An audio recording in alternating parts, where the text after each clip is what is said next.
है तो ये बहुत मंजिल भारी। मंजिल भारी क्यों है? क्योंकि 63 जन्मों की रील अभी संगम युग में घूम रही है। विश्व का मालिक बनना है, ऐसे भी भारी मंजिल है। जितना ऊंचा पुरुषार्थ उतनी भारी मंजिल। भारी मंजिल को भी सहज कैसे बनाते हैं? भारत का प्राचीन योग तो गाते भी है, परंतु इससे क्या हुआ ये कोई नहीं समझ सकते। तुम समझाते हो योग बल से हम विश्व में मालिक बनते हैं, इसमें लड़ाई की कोई बात नहीं है। पांडवों ने बरोबर राज्य लिया, परंतु सुप्रीम पंडे के साथ योग लगाया। क्या सुप्रीम पंडा? तो इसका मतलब नंबरवार पंडे और भी हुए ना। उन पंडों के साथ योग नहीं लगाया, सुप्रीम पंडे के साथ योग लगाया। सुप्रीम पंडा कौन हुआ? शिव बाबा। सुप्रीम पंडे के साथ योग लगाया तो विकर्म विनाश हुए। पंडे के साथ जाना होता है ना, गाइड करता है ना पंडा। तो जब विकर्म विनाश हुए तब दूसरे जन्म में राजा ही पद पाया। ये है ही प्रिंस प्रिंसेस बनने की मिशन। जैसे वो रामकृष्ण की मिशन है, वैसे ये प्रिंस प्रिंसेस बनने की मिशन है। दुनिया में अलग अलग संस्थाएं होती है, उनका अपना अपना एम ऑब्जेक्ट होता है। डॉक्टरी का कॉलेज होगा तो डॉक्टर बनावेगा, इंजीनियरिंग का कॉलेज होगा इंजीनियरिंग बनावेगा, इंजीनियर बनावेगा। वकील का कॉलेज होगा जज बनावेगा, वकील बनावेगा। और ये भगवान आकर के राजयोग सिखाते हैं तो कौन सा कॉलेज खोलते हैं? है राजयोग यूनिवर्सिटी। इसमें राजयोग सिखाया जाता है राजा बनाने के लिए। जन्म जन्मांतर के राजाएं हुए, छोटे बड़े राजाएं हुए, महाराजाएं हुए, उनको राजा ही करना किसने सिखाया? कोई कॉलेज खोला क्या? कोई ने पढ़ाई किया है? बिना पढ़ाई पढ़ाए राजा हुए। राजा महाराजा बनने के लिए कोई ने तो पढ़ाई होगी। कब तो पढ़ाई होगी? वो कंट्रोलिंग पावर कहाँ से आई? सबके अंदर तो कंट्रोलिंग पावर नहीं आती। तो ये संस्कार भरते हैं संगम युग में। जब भगवान बाप सृष्टि पर आते हैं तो आकर के राजयोग की पढ़ाई पढ़ाते हैं, और उस पढ़ाई से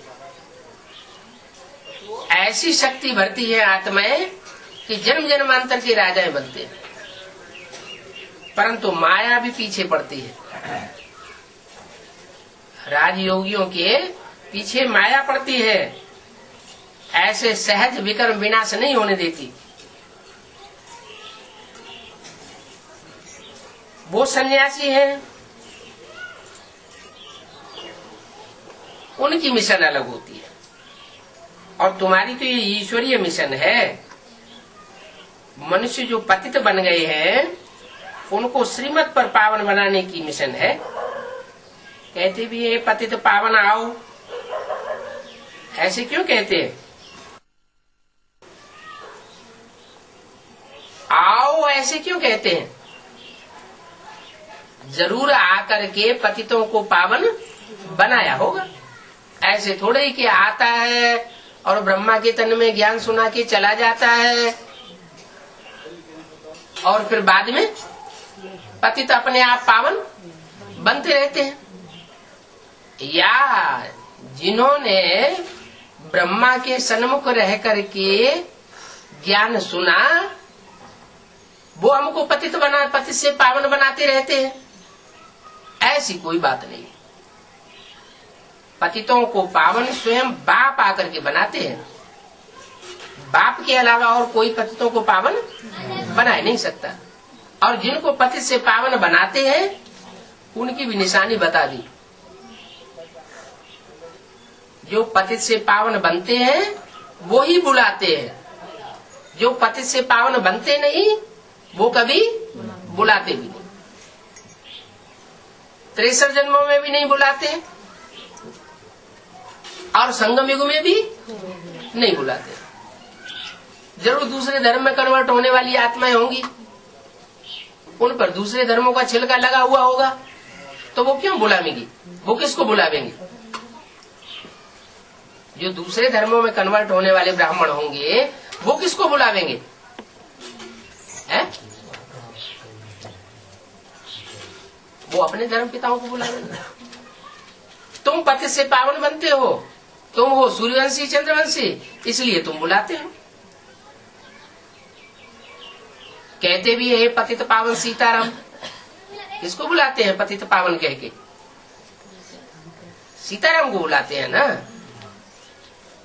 धर्म पिताओं को क्यों नहीं बुलाते? क्योंकि धर्म पिताओं ने तो इस सृष्टि पर आकर के पतितों को पावन बनाया नहीं। ये सृष्टि तो और ही पतित होती चली गई।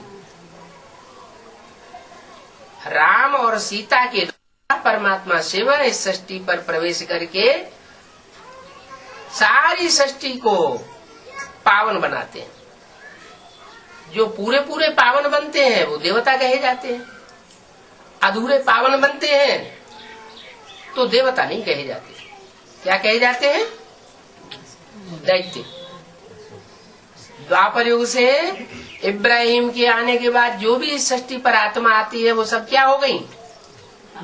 दैत्य हो गई। और जो पहले इब्राहिम के आने से पहले जो आत्माएं ऊपर से उतरती है वो हो गई देवता।